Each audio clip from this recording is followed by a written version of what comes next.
Na aurora do século XX, ou seja, nos anos iniciais do século XX, o Brasil passou por rupturas e transformações na sua estrutura política.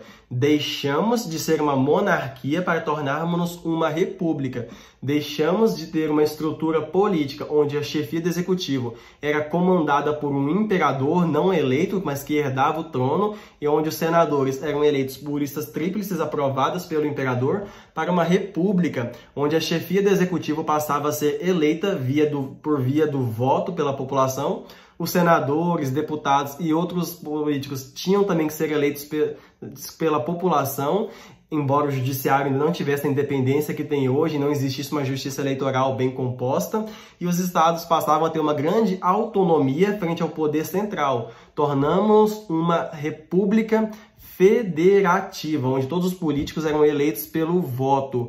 No entanto, galera, essas transformações políticas conservaram algumas das tradições do período passado, como o fato de que as transformações políticas vinham pelo alto, não por mudanças na população. Não é à toa que historiadores como Caio Prado Júnior, José Murilo de Carvalho reproduzem a famosa frase de Aristide Lobos, que a população assistiu bestializada às transformações políticas, já que elas próprias não participaram delas. Apesar de houverem transformações políticas, historiadores como Caio Prado Júnior apontam permanências interessantíssimas no âmbito da economia. Desde o período colonial, imperial, até o início desse período republicano, uma característica da economia permanecerá quase inalterada até as próximas décadas do século XX. Década de 20 até o início da década de 30 e começará finalmente a se transformar em meados da década de 30 para meados da década de 40. Trata-se da economia brasileira voltada especificamente para o mercado externo, em que pouca atenção era dada ao mercado interno. Falamos aqui, pessoal, do padrão de exportação primário. Ou seja, desde o período colonial até o início da década de 20, houveram permanências nesse âmbito da nossa economia. Continuava existindo aquela grande propriedade dominada por poucas pessoas, o cultivo de poucos gêneros tropicais com grande valor no mercado internacional, embora tivessem pouca tecnologia agregada em sua composição. Trata-se aqui, galera, das commodities, que podem ser ou gêneros agrícolas destinados à alimentação ou gêneros extraídos da natureza, utilizados na composição de produtos tecnológicos mais desenvolvidos, no caso, produzidos em outros países, porque o Brasil não produzia esses produtos internamente. O Brasil produzia apenas esses gêneros tropicais chamados de primários, porque não passavam por outros processos de transformação ou então eram utilizados na composição de mercadorias mais intensivas em tecnologia agregada, só que lá fora, utilizando esses produtos primários.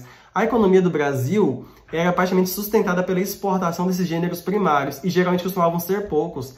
Na aurora do século XX, os poucos produtos primários que exportávamos, por exemplo, eram o café, o anil, o látex usado na produção da borracha, o algodão, entre outros gêneros primários extraídos da natureza aqui, como seriam também futuramente os minérios extraídos, por exemplo, de regiões como Goiás, Minas Gerais e por aí vai. Galera, essa economia, como esse modelo econômico, como afirmaram muitos historiadores como Carlos Fico, Caio Prado Júnior, Luiz Filgueiras, Antônio Carlos Mazeu, submetiam o país a uma terrível vulnerabilidade externa. Por quê? Nossa economia não era diversificada, não produzíamos produtos industrializados aqui dentro. Também tudo que precisávamos nós trazíamos de fora. Tanto máquinas utilizadas para produzir comidas, roupas e outras coisas, tínhamos que comprar de fora, porque o Brasil não produzia essas coisas aqui.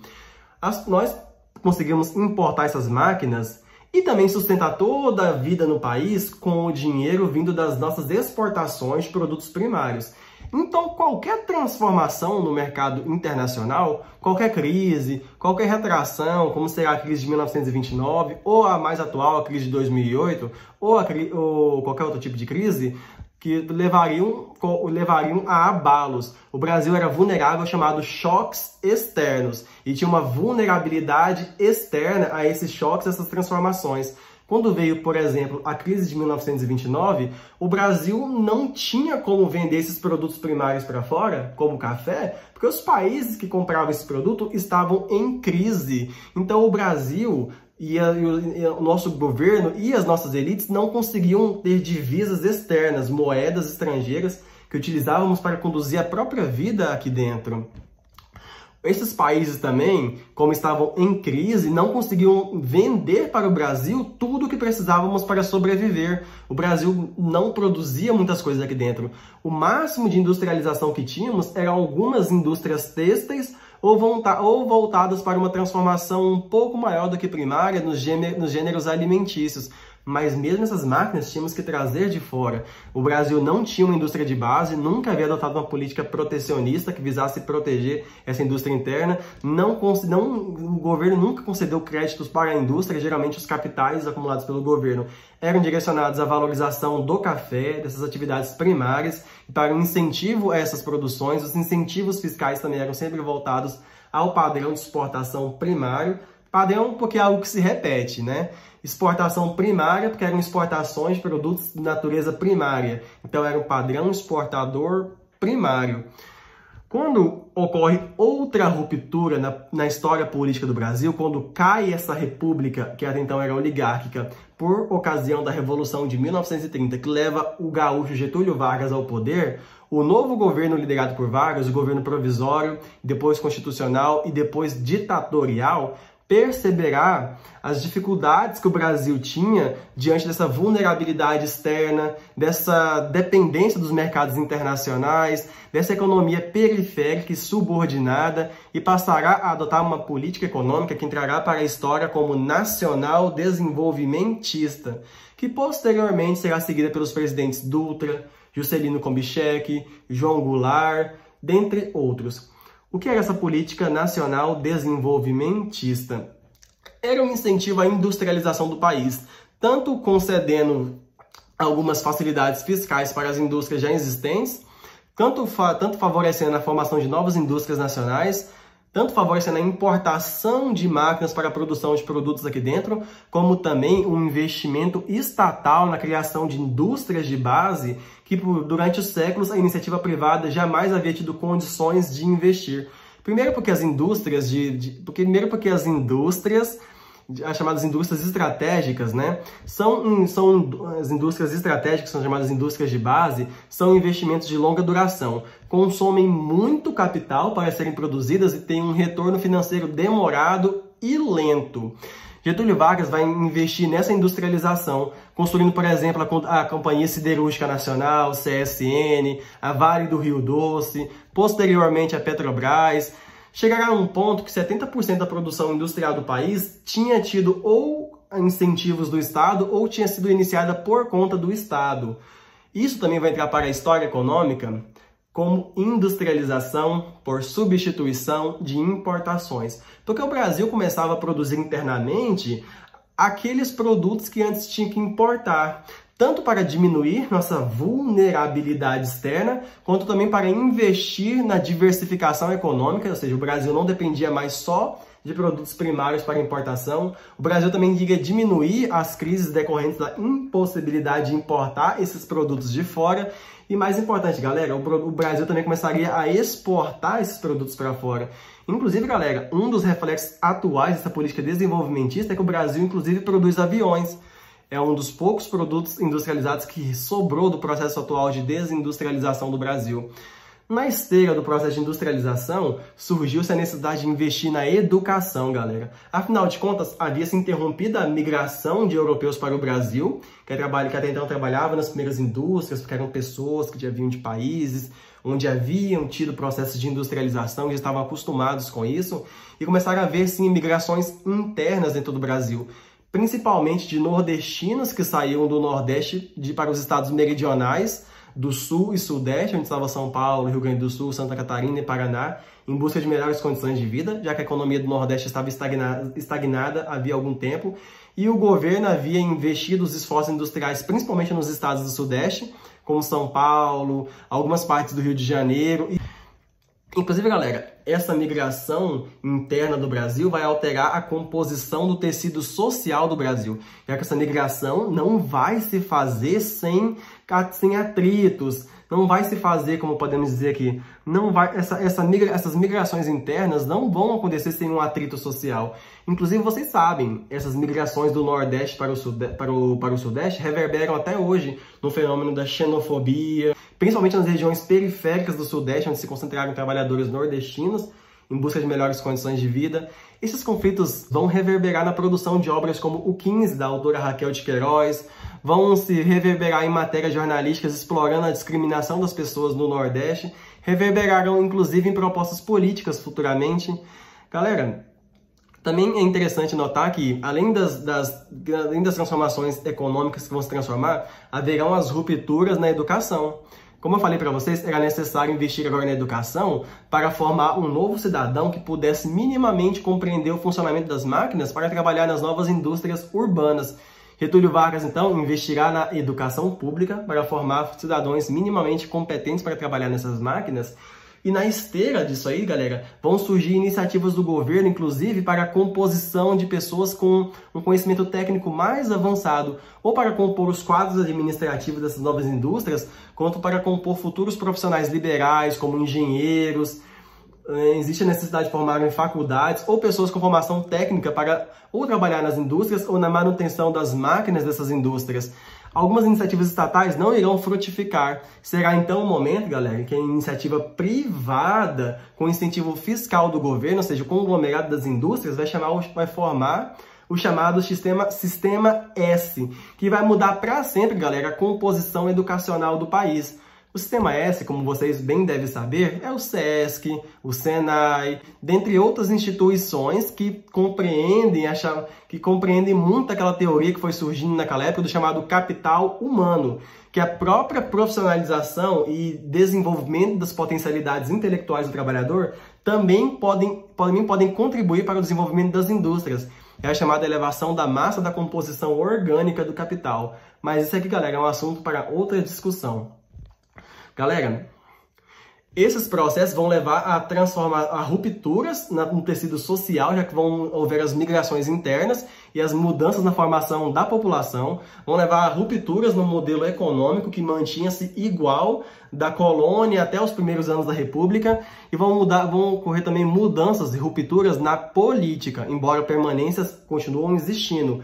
Ainda existia no Brasil, mesmo com industrialização, fortíssima dependência da produção de matérias-primas. Não é à toa que o governo Vargas vai levar a chamada expansão para o Oeste, que era o estímulo da ocupação de regiões pouco povoadas do Brasil, como Goiás e o Mato Grosso, no Centro-Oeste, para que essas regiões fossem convertidas no chamado celeiro do mundo, que eram focados na extração não só de minérios para os países industrializados, mas também para a produção interna, mas também para o cultivo de carne, rebanhos bovinos e produção agrícola voltada para a exportação.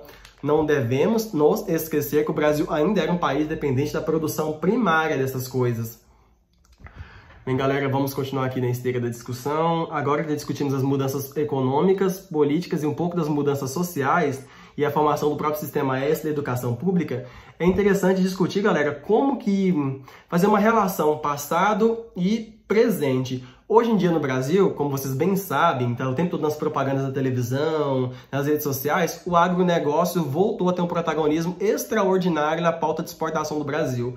No final dos anos 70 até o início dos anos 80, 90 e entrando nos anos 2000, que é onde nos localizamos, o Brasil, infelizmente, passou por um processo de desindustrialização, por conta de uma série de teorias que, por exemplo, o processo industrializante havia acarretado o processo de endividamento do país, e o nascedouro das teorias que dizem que o Estado não deve intervir como agente econômico no país, deixando o desenvolvimento econômico a cargo ao cargo da iniciativa privada. Essas teorias já existiam desde o início do século XX, mas como no mundo inteiro essas teorias não eram bem escutadas, elas passaram a ser famosas geralmente depois dos anos 70, depois principalmente que elas foram propagandeadas a partir do consenso de Washington, a partir da propaganda inglesa e americana, E o Brasil, na esteira das transformações mundiais, passou a se desindustrializar. E alguns autores, como Luiz Filgueiras, apontaram o retorno da reprimarização da nossa economia, ou seja, o retorno da dependência e exportação desses gêneros primários. O que alguns autores, já no finalzinho da época do Vargas, apontavam que levaria a crises econômicas oriundas da deterioração nos termos de troca. Como produtos industriais costumam ser mais caros que produtos primários, a relação exportação e importação sempre seria ruim para os países como o Brasil, focados apenas na exportação de gêneros primários. Não importa que tivéssemos superados na venda de produtos primários, se os produtos ricos em valor agregado tecnológico fossem mais caros que esses produtos primários, então sempre haveria mais perdas do que ganhos, mesmo que um ano ou outro registrasse superados na balança comercial. Galera, mas focando aqui principalmente no retorno da década de 40, essas discussões que são hoje atuais também estavam muito em voga naquela época. Isso nos mostra como que as rupturas e permanências na história do Brasil são sempre constantes, não só no âmbito da política, mas da economia. Galera, outra ruptura interessante que ocorre naquele momento, que é social e política, são os mecanismos formais de participação política da população. É verdade que o presidente da República era eleito pelo voto da população antes do Vargas, mas as eleições eram fraudadas e eram sempre os membros da elite cafeeira paulista ou mineira que iam para a presidência da República. Vargas dá os primeiros passos em direção à mudança desse sistema e uma ruptura política. Afinal de contas, Vargas vai expandir o direito ao voto para a mulher e vai instituir o voto secreto, instaurando uma racionalização na administração pública e é um processo de diminuição do processo de corrupção na Primeira República e na República Brasileira. Também é nesse período de fins da década de 1820 para o início da década de 1930, de fins da década de 1920 para início da década de 1930, que vai surgir no Brasil, por exemplo, a Justiça Eleitoral, responsável por fiscalizar o processo político e eleitoral e as pressões pela instauração de uma justiça eleitoral. Também vão surgir os direitos trabalhistas no país, né, que vão fazer com que a população, com que a classe trabalhadora possa ter melhores condições de vida. Inclusive, galera, na esteira da industrialização e do aumento da população trabalhadora no Brasil, vão aumentar também os centros urbanos na esteira do desenvolvimento da industrialização e da construção civil, e vão começar, inclusive, vão inclusive ser o estopim para o início de uma transformação que vai ser mais visível nas próximas décadas, mas é o de êxodo da população rural para o meio urbano, que, assim como as migrações internas do Nordeste para o Sudeste, não se farão sem certo conflito social e sem o surgimento de novos conflitos, e de novos problemas sociais, como a formação das periferias na cidade, dos bairros operários e industriais e de alguns problemas oriundos do crime que se intensificam normalmente na cidade, onde conglomerados populacionais mais unidos e restritos aos meios salariais oriundos do trabalho costumam se disseminar. Galera, essas transformações econômicas que vão levar à industrialização das cidades e à expansão da construção civil, são os principais responsáveis pelas transformações no tecido social, ou seja, o aumento de pessoas nas cidades, das migrações internas do Nordeste para o Sudeste, do aumento dos problemas sociais normalmente urbanos que vão se desenvolver nas décadas de 40 para 50, e é isso.